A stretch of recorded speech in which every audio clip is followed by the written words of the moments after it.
मित्रांनो नमस्कार सर्वांना, गुड मॉर्निंग।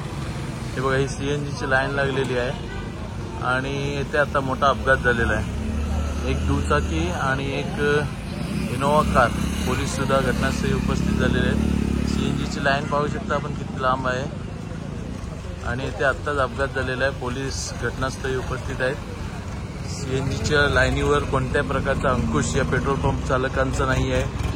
मोठ्या प्रमाणावर रस्त्याची अडवणूक करून ही लाईन लागते आणि त्यामुळे अनेक स्तरावर अपघात हे दिवसेंदिवस इथे होत असतात।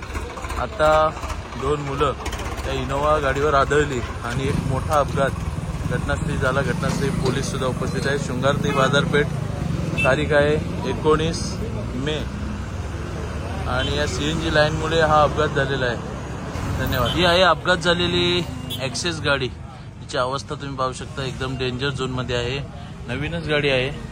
एवढा सेफ्टी गार्ड असताना सुद्धा त्या गाडीची अवस्था पहा। हे जानोळे फाटा आहे आणि जानोळे फाट्यातून ही इनोवा गाडी बाहेर आली आणि जी सीएनजीची लाईन आहे त्या लाईनमुळे तिला पुढे पाहता नाही आलं बाहेर की गाडी येते नाही येते। डायरेक्ट गाडी पुढे आली आणि त्यानंतर दुचाकी स्वार जो येणारा होता तो त्या गाडीवर आदळला। नक्कीच त्या बाईकवाल्याचं हेल्मेट असल्यामुळे त्याचा जीव नक्कीच वाचवला आहे, मात्र खूप डेंजर परिस्थिती गाडीची झाली आहे। अनेक स्तरावर इथं पब्लिक सुद्धा आहे ज्यांनी मदत कार्य केलं। पोलीस घटनास्थळी आहेत आणि इनोवा गाडी आहे।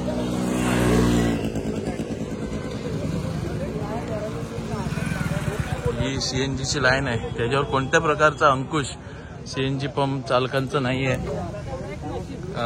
सीएनजी जी लाईन लागते त्याच्यावर पंपातील एखादा कर्मचारी हा रस्त्यावर असणे अपेक्षित आहे की गाडी आतमध्ये लावा वगैरे, मात्र कोणत्याही प्रकारची पंपांच्या वतीने दखल घेतली जात नाही आणि हा अपघात आता घडलाय।